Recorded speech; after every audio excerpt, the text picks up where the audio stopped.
Welcome eight physics learner platform. Previous lecture में हम लोगों ने गैलीलियन रूपांतरण के अंतर्गत संवेग संरक्षण के सिद्धांत को समझा था और हमने वहां पर एक निष्कर्ष प्राप्त किया था कि गैलीलियन रूपांतरण के अंतर्गत संवेग संरक्षण का जो सिद्धांत होता है वो निश्चल रहता है। अर्थात अगर आपके पास दो निर्देश तंत्र है, एक S और एक S डैश, तो अगर S में संवेग संरक्षण के सिद्धांत का पालन हो रहा है तो S डैश में भी संवेग संरक्षण के सिद्धांत का पालन होगा। और S डैश कैसा था? S के सापेक्ष नियत वेग v से गतिशील। तो ठीक वही एनालॉजी हम यूज करेंगे और आज हम ऊर्जा संरक्षण के सिद्धांत को समझेंगे। आपको पता है हमारे पास जो इवेंट होगी वो क्या होगी? दो कणों की टक्कर। सेम वही चीज जो हमने संवेग संरक्षण सिद्धांत में लिखी थी वो चीज हम ऊर्जा संरक्षण सिद्धांत में लिखेंगे। वहां पर टक्कर से पूर्व कुल संवेग और टक्कर के पश्चात कुल संवेग को बराबर लेके चले थे। यहाँ पर टक्कर से पूर्व कुल ऊर्जा और टक्कर के पश्चात कुल ऊर्जा को बराबर लेते हुए चलेंगे। तो आइए, बहुत सिंपल है, मैंने डायग्राम बनाया है, उसको आप देखिए और उसको हम आगे डिस्कस करते हैं। देखिए वही सेम डायग्राम, ये आपकी कोई घटना है, ठीक है ना। घटना कैसी है? दो कणों की टक्कर है, ठीक है। इस घटना को आप एक निर्देश तंत्र S से देख रहे हो जो आपका कैसा है? स्थिर है, और एक निर्देश तंत्र आप S डैश से देख रहे हो जो S के सापेक्ष नियत वेग v से गतिशील है। तो जब आप S से देखोगे तो जो वेलोसिटी हम लिखते हैं वो क्या होगा? u1 इसकी u2, टक्कर के पश्चात इसकी v1 इसकी v2, और S डैश से देखोगे तो u1 डैश, ये u2 डैश, ये आपकी v1 डैश और ये आपकी v2 डैश। ये इस प्रकार की वेलोसिटीज होगी, ठीक है। फिर सीधी सी बात है, मैंने आगे जो चीजें लिखी उनको आप नोट करते रहिए। आगे मैंने क्या लिखा है? हम दो कणों की टक्कर की घटना का अध्ययन करते हैं। इस घटना के लिए निर्देश तंत्र S में ऊर्जा संरक्षण सिद्धांत से, ये आपको मानते हुए चलना है कि S में ऊर्जा संरक्षण का सिद्धांत लागू होता है। तो ये जो आपने पद लिखा है पूरा, ये क्या है? टक्कर से पूर्व कुल ऊर्जा। ये जो पद लिखा है टक्कर के पश्चात कुल ऊर्जा, किस फ्रेम में? S फ्रेम में। तो half m1 u1 square plus half m2 u2 square is equal to half m1 v1 square plus half m2 v2 square. ये इक्वेशन नंबर 1 हो गई, जहां मैंने ये भी लिख दिया है कि u1 u2 v1 v2 क्या है, वो सारा मैंने नोट डाउन कर दिया है। अब अगला काम हम क्या करेंगे उसको आप देखिए। अगले स्टेप में मैंने क्या लिखा है? एक अन्य निर्देश तंत्र S डैश है जो S के सापेक्ष नियत वेग v से गतिशील है। इस निर्देश तंत्र में द्रव्यमान कणों m1 व m2 के टक्कर से पूर्व तथा टक्कर के पश्चात वेग क्रमशः u1 dash, u2 dash, v1 dash, v2 dash है। अब निर्देश तंत्र S डैश में हम लिखेंगे क्या?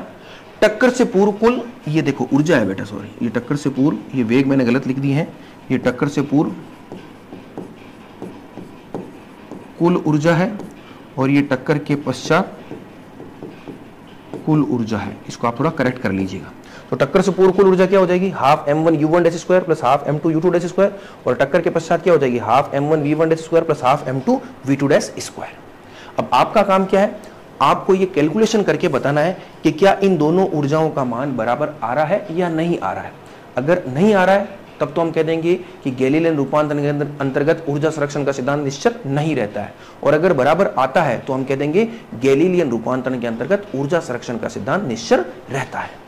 निकालने के लिए तरीका क्या होगा? वही, क्योंकि यहाँ पर वेलोसिटीज है u1 dash, u2 dash, v1 dash, v2 dash, तो हम वेग के गैलीलियन रूपांतरण का यूज करेंगे। तो अगली स्लाइड में देखो मैं लिखने वाला हूं, यहां पर आप लिखिए वेग के गैलीलियन रूपांतरण से, गैलीलियन रूपांतरण से आप क्या लिखोगे? आप जानते हो जो आपका u डैश होता है वो क्या होता है? u माइनस v, जहां पर u डैश कण का वेग S डैश फ्रेम में, u कण का वेग S फ्रेम में, और v निर्देश तंत्र S डैश का वेग।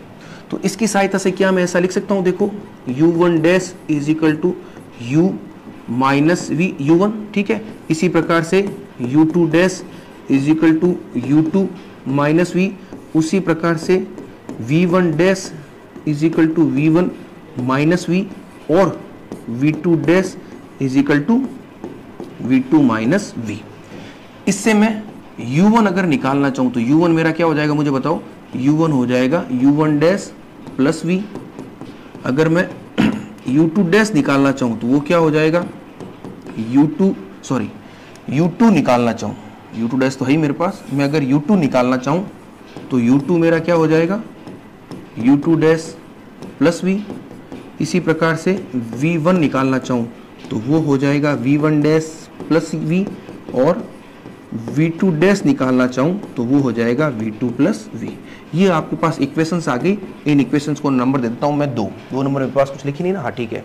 एक नंबर तो आपकी ये रही, देखो ये इक्वेशन, और 2 नंबर जो हमने वेग के गैलीलियन रूपांतरण लिख दिए। अब आप कुछ नहीं करोगे, जो इक्वेशन 1 है आपकी, जिसमें आपने एस फ्रेम में ऊर्जा संरक्षण सिद्धांत का पालन करते हुए लिखा है, उसमें आप क्या करोगे, u1 स्क्वायर की जगह ये u1, u2 स्क्वायर की जगह ये u2, v1 स्क्वायर की जगह ये v1 और v2 स्क्वायर की जगह ये डैश नहीं बेटा, ये थोड़ा सा लिखने में फिर गलती हो गई, ये आपका v2 है, यहां पर v2 डैश है, ठीक है ना, इसको चेक कर लीजिएगा, ये चीज है, ठीक है। तो अब मैं यहां पर क्या लिखूंगा, फ्रॉम इक्वेशन 1 एंड 2, इसकी सहायता से मैं क्या लिखने वाला हूं, आपको पता है पहला पद आपका क्या था, हाफ m1, ठीक है, फिर आगे u1 स्क्वायर था,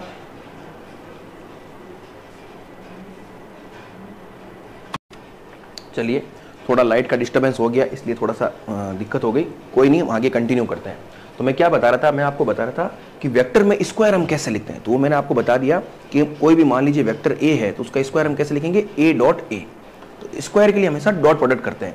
तो यहां पर आपको देखो लिखना क्या है, इक्वेशन नंबर 1 है आपकी m1 u1 स्क्वायर, एक बार बता रहा हूं, तो जब आप u1 आपके पास ये है तो u1 स्क्वायर हम कैसे लिखेंगे, u1 स्क्वायर लिखेंगे हम u1 डॉट u1, उसी प्रकार से u2 स्क्वायर कैसे लिखोगे, u2 dot u2, v1 square v1 dot v1 और v2 square v2 dot v2।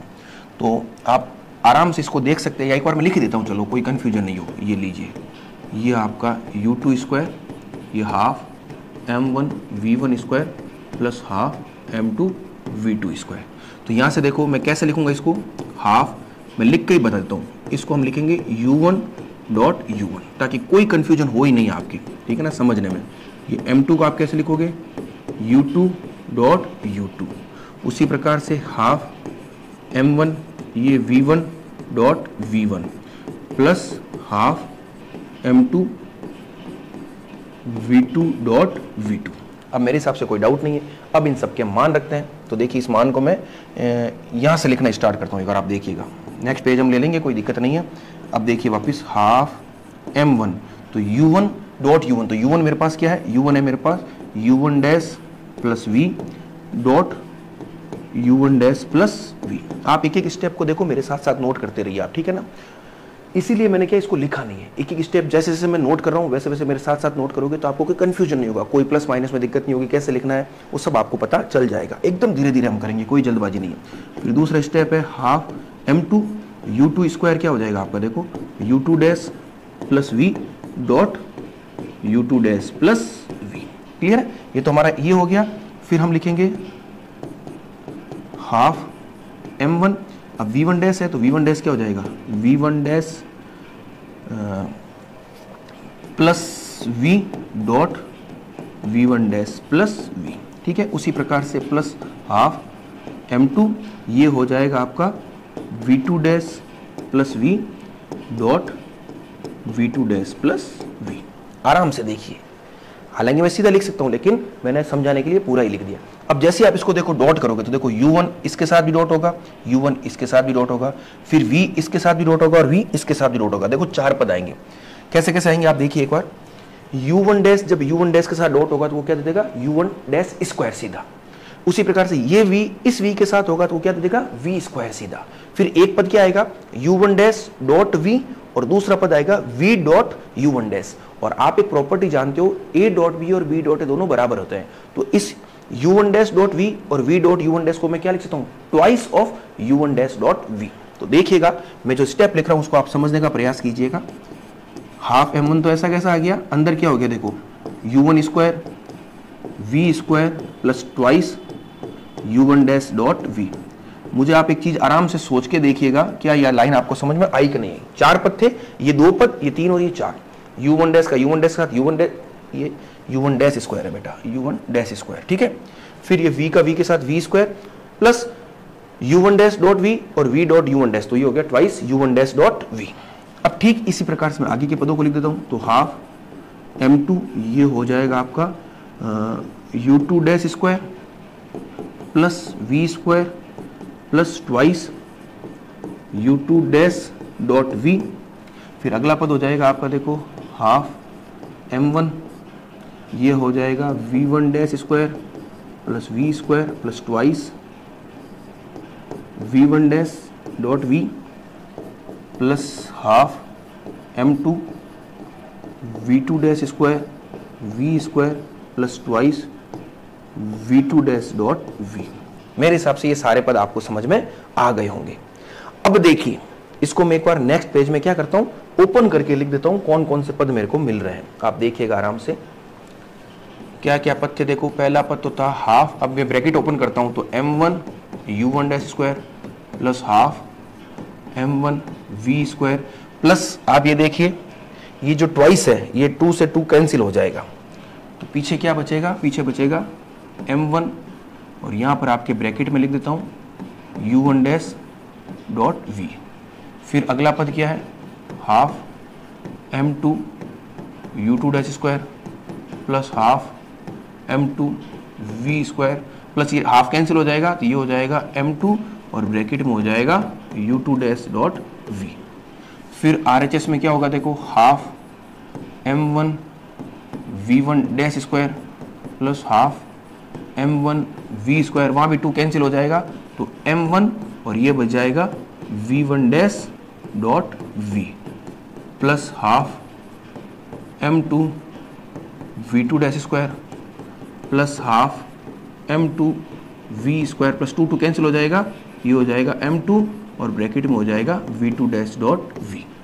अब देखिए आराम से ये हाफ m1 v स्क्वायर, इधर भी हाफ m1 v स्क्वायर, तो ये पद चला जाएगा, इधर half m2 v square v square, ये हाफ m2 v स्क्वायर, ये पद भी इससे चला जाएगा। ठीक है, अब देखिए वापस से हम लिखते हैं एक बार, कोई जल्दबाजी नहीं है, एक एक स्टेप को हम लिखते चलेंगे। ये u1 डैश स्क्वायर, फिर ये u2 डैश स्क्वायर को साथ लिख देता हूँ, half m2 u2 dash square.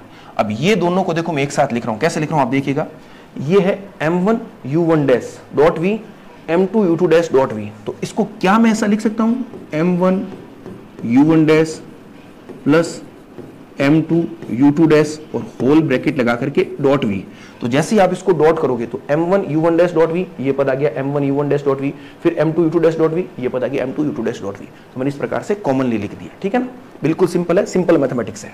फिर अगला पद क्या हो जाएगा, देखो half m1 v1 dash square plus half m2 v2 dash square, इसको इसके साथ लिख दिया। फिर इसी प्रकार से यहाँ पर m1 v1 dash plus m2 v2 dash dot v, तो इसको मैं ऐसा लिख सकता हूँ, देखो m1 v1 dash plus m2 v2 dash और होल बार क्या लगा दिया, डॉट v, तो ये सेम पद आ जाएगा। आराम से देखिए इस इक्वेशन को, मेरे हिसाब से कोई प्रॉब्लम नहीं होगी। इस इक्वेशन को नंबर 3 देता हूँ।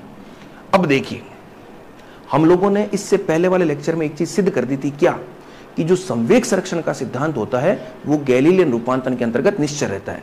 यानी आप अगर एस डैश फ्रेम में भी संवेग संरक्षण का सिद्धांत लिखोगे, टक्कर से पूर्व कुल संवेग और टक्कर के पश्चात कुल संवेग, वो दोनों कैसे होंगे, बराबर होंगे। तो अब आप एक चीज देखिए, इस क्वांटिटी को देखिए, ये क्या है, ये निर्देश तंत्र एस डैश में टक्कर से पूर्व कुल संवेग है या नहीं, half m1 u1 plus m2 u2, ये कुल संवेग है टक्कर से पूर्व, किस निर्देश तंत्र में, एस डैश में। और ये क्या है, m1 v1 dash plus m2 v2 dash, ये भी क्या है, टक्कर के पश्चात निर्देश तंत्र एस डैश में कुल संवेग। और हम ये जानते हैं कि दोनों बराबर है, अगर ये दोनों बराबर है तो सेम चीज डॉट v, सेम चीज डॉट v, तो ये दोनों कैंसिल आउट होंगे कि नहीं होंगे, आराम से आप चेक कर लीजिए। अगर ये दोनों बराबर है तब, अगर बराबर नहीं है तो फिर कैंसिल नहीं होंगे, लेकिन हम जानते हैं दोनों बराबर है, इसलिए ये पद भी क्या हो जाएगा, कैंसिल आउट हो जाएगा। तो अब देखिए आप लिखिए, आप एक लाइन आप लिखिए, हम जानते हैं कि गैलीलियन रूपांतरण, हम लिखिए आप, हम जानते हैं कि संवेग संरक्षण का सिद्धांत गैलीलियन रूपांतरण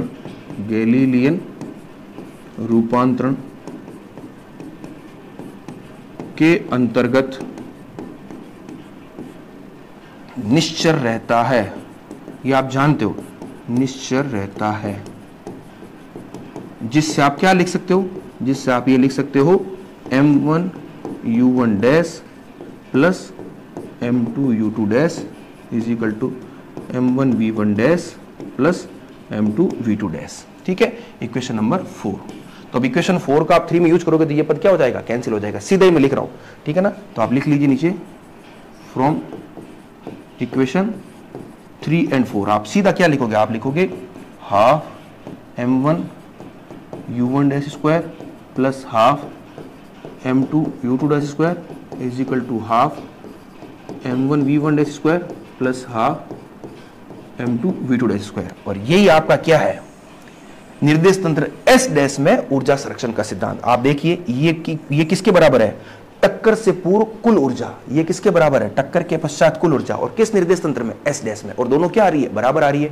तो यहां से क्या निष्कर्ष निकल जाएगा, यहां से यही निष्कर्ष निकल जाएगा कि ऊर्जा संरक्षण का सिद्धांत गैलीलियन रूपांतरण के अंतर्गत निश्चर रहता है। क्योंकि आपने देखो ये निकाला है ना, ये देखो टक्कर से पूर्व कुल ऊर्जा और टक्कर के पश्चात कुल ऊर्जा, और दोनों कैसी आ रही है, बराबर आ रही है। तो मेरे हिसाब से जो चीज हम लेके चले थे वो आपको क्रिस्टल क्लियर हो गई होगी। थोड़ी मैथमेटिकल कॉम्प्लिकेसी थी इसमें, इसीलिए मैंने एक एक स्टेप को लिख करके बताया। एक भी स्टेप को मैंने स्किप नहीं किया है, हर एक स्टेप को बोर्ड पर लिखा है। आप प्रैक्टिस इसी तरह से कीजिए। हमारा ये प्रयास रहेगा कि इस लेक्चर में को सुनने के बाद आपको कोई कंफ्यूजन रहे ही ना, ठीक है ना। इसीलिए मैं एक एक चीज को बोर्ड पर लिख रहा हूं। आपको फिर कोई बुक मैटर कुछ भी पढ़ने की आवश्यकता नहीं रहेगी। जैसा लिखा है वैसा समझिए, वैसा याद कीजिए और वैसा वैसा एग्जाम में आप करके आइए, तो आपको कोई प्रॉब्लम नहीं होगी। तो इसका निष्कर्ष भी है, हम लिख देते हैं एक बार, एक लाइन लास्ट लिख लीजिए। आप क्या लिखोगे, अतः स्पष्ट है कि गैलीलियन रूपांतरण के अंतर्गत ऊर्जा संरक्षण का सिद्धांत, ऊर्जा संरक्षण का